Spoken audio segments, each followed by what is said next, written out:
네, 하나님 말씀은 누가복음 14장 7절에서 11절입니다. 누가복음 14장 7절에서 11절 말씀을 함께 합독하겠습니다. 시작. 청함을 받은 사람들의 상좌 택함을 보시고 저희에게 비유로 말씀하여 가라사대 네가 누구에게나 혼인잔치에 청함을 받았을 때에 상좌에 앉지 말라. 그렇지 않으면 너보다 더 높은 사람이 청함을 받은 경우에 너와 저를 청한 자가 와서 너더러 이 사람에게 자리를 내어주라 하리니 그때에 내가 부끄러워 말석으로 가게 되리라. 청함을 받았을 때에 차라리 가서 말석에 앉으라. 그러면 너를 청한 자가 와서 너더러 벗이어 올라 앉으라 하리니 그때에야 함께 앉은 모든 사람 앞에 영광이 있으리라. 무릇 자기를 높이는 자는 낮아지고 자기를 낮추는 자는 높아지리라. 아멘. 상자와 말석이라는 제목으로 함께 말씀을 나누겠습니다. 1절부터 이렇게 본문의 흐름이 진행이 되거든요. 안식일 날에 바리새인 어떤 한 사람이 예수님을 자기 가정에 초청을 하게 된 겁니다. 근데 여기 보면 바리새인의 한 두령, 그러니까 상당히 좀 고위직에 있는 바리새인이 초청을 하게 된 거예요. 그때 상황이 이제 두 가지가 벌어졌는데 2절에 보니까 주의 앞에 고창병 든 한 사람이 있는지라. 고창병, 수종병이라고 그러는데 정확하게는 모르겠습니다만은 복수에 물이 차고 여러 가지 이제 증상들이 나타난 병이라고 합니다. 이 사람을 보고 예수께서 병을 고치는가 안 고치는가를 보고 있는 거예요. 14장 1절 뒷부분에 보니까 저희가 엿보고 있더라. 그냥 보고 있더라가 아니라 엿보고 있더라. 그게 뭡니까? 숨어서 몰래 감시하는 듯한 그런 눈초리로 예수님의 그 행동을 보고자 하는 것이죠. 안식일에 병을 고치는 것을 이 율법에 속한 특히 바리새인들은 안식일을 범한 것이다 이렇게 보통 인정하고 정죄하거든요. 예수께서 이미 이들의 마음을 아시죠. 그래서 물어봅니다. 3절에 보니까 율법사들과 바리새인들에게 안식일에 병 고쳐주는 것이 합당하냐? 아니하냐? 병을 고쳐주는 것이 옳은 행동이냐? 아니면 잘못된 행동이냐? 라고 물으니까 아무 말도 하지 못합니다. 그리고 예수께서는 그 고참병 든 사람을 고쳐서 보내주셨어요. 그러면서 이제 5절에 너희 중에 누가 너희들의 아들이나 소, 우리가 귀하게 여기는 재산 가치가 있는 그 짐승이 우물에 빠졌으면은 안식일이기 때문에 내가 노동하면 안 된다. 그래서 어디 아들 죽게 만들겠느냐? 너희 가정에 필요한 소나 양, 염소가 죽겠다고 울부짖고 있는데 안식일이기 때문에 가만 놔둬서 죽게 할 수 있겠느냐? 라고 물으니 6절에 대답지 못하니라. 첫 번째 질문에 안식일에 병 고치는 것이 주는 것이 합당하냐 아니하냐 물어보니까 4절에 저희가 잠잠하거늘 6절에도 아들이나 소가 우물에 빠졌을 때에 꺼내주는 것이 맞냐 죽게 내버려 두는 것이 맞냐 저희가 대답지 못하니라. 주님의 말씀에 대답을 못하는 거예요. 그동안 자기들은 그야말로 율법주의, 율법의 정신이 어떤 것인지는 관계가 없어요. 율법의 정신은 사실 하나님을 사랑하고 이웃을 사랑하는 겁니다. 하나님을 사랑할 때에는 마음을 다하여, 뜻을 다하여, 성품을 다하여, 그리고 목숨을 다하여 하나님을 사랑하는 것이 율법에서 가르쳐준 정신이거든요. 그리고 이웃을 사랑할 때는 어느 정도까지 사랑해 줘야 되느냐? 너의 몸을 사랑하듯이, 네가 너의 자신을 사랑하듯이 그 정도 분량으로 이웃을 사랑해야 된다. 그것이 바로 율법의 정신인데 이 당시에 바리새인들을 중심으로 한 율법사 지도층들은 그런 정신에 관계없어요. 문자 하나하나를 범하지 않고 지키면 되는 것이다. 이러한 것에 빠져 있을 때 주께서는 그 정신을 물어본 거예요. 병을 고쳐줘서 이 사람이 생명을 가지고 건강해지는 것이 옳으냐? 아니면은 너희들의 문자대로 아무것도 움직이지 말라 했으니 그냥 내버려둬서 이 병들어서 죽어가듯 그냥 내버려두는 것이 옳으냐? 이제 갈등하는 거죠. 마찬가지로 아들이나 소가 우물에 빠졌을 때도 마찬가지로 그런 갈등을 가지고 있지만은 답을 하지 못하는 거죠. 예수님의 어떤 질문, 예수님과의 어떤 논리 싸움에서 이길 수 있다라는 생각을 전혀 하지 못하기 때문에 아무도 반박을 하지 못하는 거죠. 이런 상황 속에서 막 사람들이 이 바리새인 집에 무슨 잔치가 있었는가 봐요. 예수님만 초청한 것이 아니라 여러 사람들이 초청을 받았는데 7절에 보니까 청함을 받은 사람들이 상자를 택하여 앉으려고 하더라. 이 바리새인에게 초청받아온 사람들이 여러 자리가 배치됐는데 이왕이면 조금 높은 자리에 앉으려고 하는 거예요.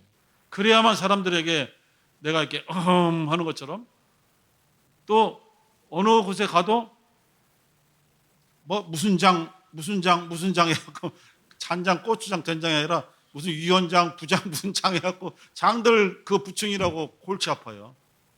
외부 인사를 초청하게 되면은 자리에다가 이렇게 써붙여 놓지 않습니까? 근데 어떤 사람을 상석에라고 붙여놓을 것인가, 이거 굉장히 문제가 되거든요. 보통 일이 아닙니다. 그런데 이 사람들도 마찬가지로 이 사람들 많은 곳에 내가 높은 자리에 앉게 되면 내가 이제 영광을 받을 수 있고 존경을 받을 수 있고 내가 이 정도의 권세를 가진 사람이야 라고 막 의시될 수 있잖아요. 근데 이 사람들도 그렇지만 우리들도 우리 생활 중에서 알게 모르게 이런 마음이 있거든요. 조금 어떤 상석이라는 그 자리에 앉게 되면은 사람들이 좀 이렇게 보잖아요. 저들 뭐 우리 대전 성도들은 항상 겸손하시니까 그럴 리 없겠지만 제가 이제 작년에 재작년인가 벌써 가나에 갔다 왔었잖아요. 여기서 인천공항에서 이디오피아 공항까지 13시간 정도 그냥 갑니다. 그리고 거기서 내려서 1시간 정도 막 이렇게 수축하면서 가나 가는 비행기로 갈아타는데 이 이디오피아 공항이 엄청나게 커요. 그 국제 허브라. 엄청 막 뛰어댕기고 막 빠르게 다녀야 막 그 다음 연결되는 비행기 탈 수 있을 정도로. 그리고 한 6시간인가 7시간을 또 타고 가나 아크라 수도 공항에 내렸어요. 그리고 거기서 또 수축을 해갖고 국내선 비행기, 오늘 비행기 잠깐 나오지만은 50명이 채 안 되는 조그만 프로펠러 비행기를 타갖고 그 가고자 하는 곳에 이제 가야 돼요. 쿠마시라는 곳에. 그 비행기가 얼마나 작은지요. 제가 일었으면은 여기 다요. 그 50인승 비행기가. 그래서 들어갈 때 고개 숙이면서 자리차 들어가고 이쪽에 2석, 이쪽에 1석 있고 통로만 있어요. 아, 무서워요. 뜨는데 막 진짜 무서워요. 이게 뜰까 떨어질까 겁나더라고. 막 프로펠러를 돌리니까 타타타타타. 그리고 한 1시간 가까이 날아가서 내렸어요.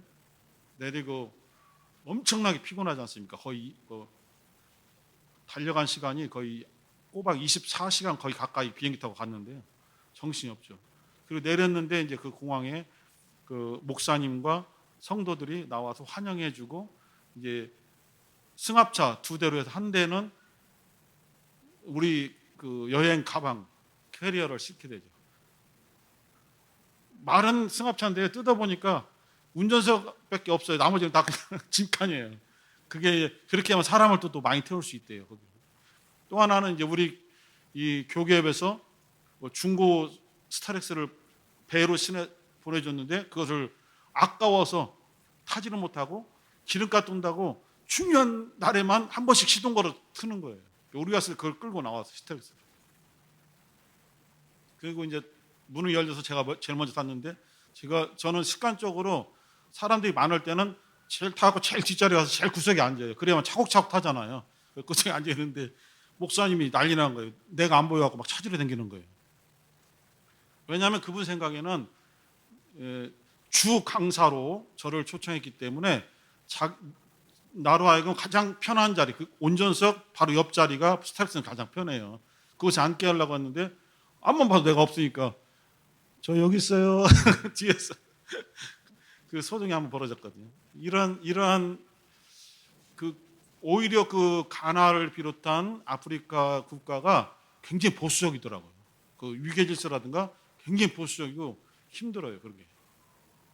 하여튼 우리도 생활 속에서 상자에 앉게 되면은 좀 자기도 의식되는 것이 있지만은 항상 조심해야 될 것은 이제 주께서 비유로 말씀해 주셨는데, 그 가인과 아벨의 제사 사건이 있잖아요. 이것은 이제 비유 똑같은 어떤 문맥은 아니지만은 어떤 분이 이렇게 풀어놓은 것을 보게 되었어요. 우리가 이제 그 가인과 아벨에 대해서는 너무나 그 내용을 소상히 알고 있고 절차도 잘 알고 있고 결과도 잘 알고 있습니다. 하나님께서는 결국 아벨의 제사, 아벨의 예배를 받으셨고 아벨에 드리는 예물을 받으셨잖아요. 가인은 막 분에 겨워서 결국은 하나님이 경고했잖아요. 너의 속에 있는 그 막 죽이고자 하는 마음을 넌 빨리 버려야 된다 했지만은 참지 못하고 결국은 바깥으로 행도로 옮겨서 동생 아벨을 돌로 쳐서 죽이잖아요. 근데 어떤 분이 이제 그 가인과 아벨의 사건을 이 본문하고 이렇게 연결시켜서 적용하기를, 가인이 자기가 상자에 앉아야 되는데, 상자 높은 자리에 자기가 앉아야 되는데 자기보다 못한 자기의 동생이고 자기보다 서열이 아래인 아벨이 상자에 앉게 됐다는 거죠. 예배 상달된 것을 상자로 봤을 때 상자에 앉게 되니까 그 막 모욕감, 분함, 자기가 무시당했다라는 막 속상함, 이런 것 때문에 결국은 아벨을 죽였다 이렇게 해석하기도 하더라고요. 물론 뭐 나름 일리가 있죠. 그런데 이제 중요한 것은 우리가 이 11절에 있는 말씀이 이제 결론 말씀이긴 하잖아요. 무릇 자기를 높이는 자는 낮아지고 자기를 낮추는 자는 높아지리라. 이게 주의 이제 결론적인 말씀인데요. 중요한 것 한 가지는 이 주인의 뜻이 중요하다고 보고 있습니다. 포도원 품꾼의 비유에서 보면은 이 포도원을 가꾼 주인이 포도를 딸 때가 됐는데 일꾼들을 구하려고 이제 일꾼들이 모여 있는 곳에 나갔어요. 그래서 일꾼들을 고용해서 아침 6시부터 일을 시키는데 이 사람들 가지고는 도저히 감당할 수 없어서 아침 9시경에 다시 나가봤더니 여전히 일을 못 구하고 있는 사람들 있잖아요. 그들 불러다가 일을 시키고 12시쯤에 나가고 오후 3시쯤에 나가서 또 일꾼들을 계속해서 이제 했는데도 안 돼요. 그리고 이제 1시간밖에 남지 않아서 끝날 수도 있지만은 오후 5시에 나가보니까 아직도 일자리를 구하지 못해서 힘들어하는 노동자가 보이니까 들어와서 일해라. 그래서 일을 했어요. 그래서 거꾸로 이제 역순으로 품삯을 주잖아요. 1시간 일한 사람한테 한 데나리온을 주는 거예요. 그러니까 뒤로 갈수록 더 많이 받을 수 있겠다라는 어떤 기대감이 있잖아요. 그런데 똑같이 한 데나리온씩 줘요. 처음부터 계약을 맺기를 아침 6시부터 고용된 자, 그리고 12시간을 일한 사람에게도 오늘 12시간 일하면은 하루 품삯인 한 데나리온을 주겠다라고 이미 계약을 했거든요. 그러니까 이 주인은 자기 계약대로 준 거예요. 그런데 이 사람들은 분해하면서 우리는 하루 종일 일했고 많은 시간을 일했는데 1시간밖에 일하지 않은 사람과 우리가 어떻게 똑같은 취급을 받을 수 있습니까? 이거는 공정하지 않은 대우입니다. 공평하지 않습니다. 라고 항의했더니 이 주인이 뭐라고 합니까? 내 것을 가지고 내 뜻대로 하는데 네가 무슨 상관이냐? 나는 너에게 잘못한 것이 없다. 너하고 한 데나리온 계약을 맺었고 그 계약대로 그대로 너에게 지불했다. 그리고 나머지 사람들과는 내가 내 뜻을 가지고 이렇게 선한 마음으로 그들에게 품삯을 주었다. 조금 일했지만은 그 가정이 보인다. 이 사람만을 기다리고 있는 가족들이 있다. 그리고 한 데나리온 있어야 간신히 그 한 가족들이 끼니를 때울 수 있는 그런 형편인데 그것을 왜 네가 뭐라 하느냐 하는 그 장면이 나와요. 바로 포도원 주인인 주님의 뜻에 따라서 모든 것이 결정된다는 것이죠. 여기에서도 마찬가지로 물론 겸손하면은 우리를 낮추면은 하나님께서 우리를 높은 자리에 앉히겠다라는 그 메시지를 보여주신 것이죠. 그런데 중요한 것은 상석과 말석 누가 앉을 것이냐를 결정하는 것은 자기 자신이 아니라는 거죠. 자기 자신이 아니라 그 주인, 그 집 주인이 결정한다는 것이죠. 그래서 나는 상석에 가서 앉았어요. 혼인잔치 집에서 상석에 딱 앉았는데 주인이 와서 당신이 왜 그 상석에 앉아 있느냐? 당신보다 더 높은 사람이 왔으니 너는 상석에서 내려와라. 나는 이 사람을 늦게 온 이 사람을 상석에 앉혀야 되겠다 하니까 그때 막 모멸감, 창피함, 부끄러움이 있는 것이죠. 그리고 어떤 사람은 나는 아무래도 이 잔치집에서는 내 행색도 그렇고 우리 환경도 그렇고 높은 자리에 앉을 수 없어. 저는 조용히 저 말석에 앉았다가 조용히 잔치에 참여해서 그냥 가야 되겠다라고 해서 말석에 앉았는데 주인이 볼 때 왜 당신이 그 자리에 앉아 있습니까? 내가 판단할 때 우리 가정에 우리 잔치집에 당신은 상석에 앉아야 마땅합니다라고 옮겨주신다는 거예요. 그때 사람들이 와, 우리가 볼 때는 눈에 띄지도 않고 별 볼 일 없는 사람인 줄 알았는데 주인이 저 사람을 저렇게 높은 곳에 앉히네 하고 사람들이 다 놀란다는 것이죠. 사람들이 그 사람을 다시 한번 보는 것이죠. 다 외모로 판단했는데 그 주인이 보기에는 그 사람의 진가를 알고 있는 것이죠. 이와 같이 상석에 앉고 또는 말석에 앉고를 우리 자신이 스스로 판단하는 것이 아니라 주인, 곧 주님께서 판단하셔서 옮겨주신다는 거예요. 그래서 항상 스스로 내가 높은 자리에 앉을 것이다라는 그 욕심을 버리고 잘못된 판단을 버려야 된다. 이것을 교훈으로 주시는 거예요. 교회 내에서도 그렇고요. 사회에서 말할 것도 없지만 사실 교회 내에서도 우리 교기업 내에서도 항상 조심해야 될 것이 뭐냐면 이 상석과 말석, 실제로 자리에 앉는 개념이 아니라 이 마음속에 이것이 있는 거예요.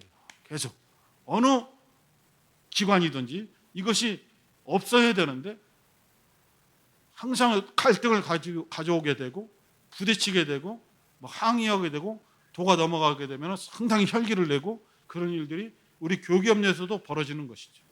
저는 교기업을 비난하는 것이 아니라 우리 이 교기업 단체 내에도 있듯이 모든 곳에 모든 교회에도 이런 다툼이 심하는 것이죠. 조그만 교회들에게도 이 대전에 있는 어떤 교회들에도 그 내부에 들어가 보면은 갈등이 다 있는 거예요. 우리가 볼 때는 평안한 교회, 좋은 교회로 보여지지만은 그 교회를 다니는 사람의 소식을 들어보니까 거기도 마찬가지로 그 갈등들이 있는데 이 갈등이 어디서 오느냐? 물론 표면적으로 하면 돈 문제가 많이 들어가겠죠. 하지만은 그 모든 것의 이 깊은 내면에는 상석과 상좌, 상석, 말석, 누가 앉을 것이냐 이 다툼이 자리 잡고 있다는 것이죠. 주님께서는 이 현장에서도 14장 7절에 보니까 청함을 받은 사람들이 와서 상자를 서로 앉으려고 막 택하는 거지. 그걸 보고 설교하시는 거예요. 주님의 가르침은 내가 공생애를 가지는 동안에 이런 내용, 저런 내용을 꼭 가르치고 가야 되겠다라고 준비해 오신 것이 아니라 주님의 눈에 보이는 대로 그 현장을 보고 거기에 맞는 설교를 해 주신 거죠. 여기 바리새인의 집에서는 청함받은 사람이 서로 상자 택하는 것을 보시고 그때의 비유로 말씀하시기를 혼인잔치 집에서 상석과 말석, 상자와 말석이 앉은 비유를 해주시면서 너희들은 스스로를 낮춰라. 그러면 하나님이 너희를 높이실 것이고 너희들이 높이게 되면 하나님께서 너희를 낮출 것이다. 이것을 경고로 주신 거예요. 예수께서는 하나님과 동등하시죠. 잘 아시다시피. 그렇지만은 그 낮아지신 것은 빌립보서 2장 7절 기준으로 볼 때는 우리 대신 고난받으시고 우리의 죄를 짊어지시고 십자가에 못 박혀 죽으심으로 하나님의 뜻을 이루심과 동시에 우리의 죄를 속죄해 주시고 우리를 구원에 이르게 하시려는 주님의 뜻이죠. 그래서 예수에게 있어서 가장 말석이 어디냐? 십자가에서 우리 죄를 대신 짊어지시고 못 박혀 피 흘려 죽으시는 그 자리가 예수님의 가장 말석이라는 것이죠. 그것을 주님은 거절하지 않으시고 아버지의 뜻대로 하옵소서 하면서 그 자리를 말석을 받아들이신 것이죠. 그랬더니 하나님께서 왜 네가 말석에 앉아 있느냐 하면서 부활시키셔서 하나님 우편 보좌에 앉게 해주셨다. 그랬더니 하늘에 있는 것이나 땅에 있는 것이나 보이는 것이나 보이지 않는 것이 모든 것들이 다 예수 이름 앞에 무릎을 꿇어 하나님께 영광을 돌리니라 라고 빌립보서 2장 7절부터 11절까지 이어져 있거든요. 이렇게 주님의 가르침에는 어떤 원리, 어떤 우리 생활 속에서의 이렇게 되는 어떤 도덕, 윤리 이것을 가르친 것이 아니라 본인 자신이 직접 그 가르침을 먼저 체험하시면서 체험하신 것들을 우리에게 가르쳐 주심으로 우리로 하여금 주님을 따를 수 있도록 그 길을 제시해 주신 것이죠. 이제 내년도 표어가 그리스도를 따라잖아요. 그리스도를 따라 그리스도와 함께인데 맹목적으로 주님을 따르는 것이 아니라 주님의 이 가르침이 적용이 돼야만, 주님의 말씀이 내 안에 들어와야만 주님의 뜻과 합당하게 주님을 따라갈 수 있는 것이죠. 주님을 따르는 죄송합니다. 이 당시에도 예수를 따르는 자들이 많았지만 결국은 예수를 배신하기도 하고 도망가기도 하고 뿔뿔이 다 흩어졌잖아요. 중요한 것은 우리의 눈으로 예수님을 따르는 그 모습 자체가 중요한 것이 아니라 주님이 원하는 마음과 합하여서 그 뜻에 합당하게 주님과 하신 길을 따르느냐, 이것이 중요한 것이죠. 그 길은 고난의 길이고 십자가의 길이고 자기를 부인하는 길이라고 주께서 말씀을 주신 거예요. 우리 사랑하는 성도 여러분, 한 해 동안도 주님의 은혜 가운데 잘 인내하시면서 승리하셨습니다. 이제 2, 3일 후면은 2025년도가 열리게 되는데 큰 변화 없어요. 주님을 따르는 일은 큰 변화가 없어요. 그냥 변함없이 주님을 따르는 길. 해는 바뀌었어도 환경이 변해도 주님을 따라가는 우리 사랑하는 대전 성도 되시기를 예수 이름으로 축원합니다. 함께 기도합니다. 오늘 주신 말씀처럼 내가 상석, 말석을 택하는 것이 아니라 주님께서 그 자리를 결정해 주시오니 오직 주의 말씀으로 나를 낮추고 나 자신을 부인하고 주님이 가신 길을 따르게 도와주옵소서. 주여 한번 부르시고 기도하겠습니다. 주여.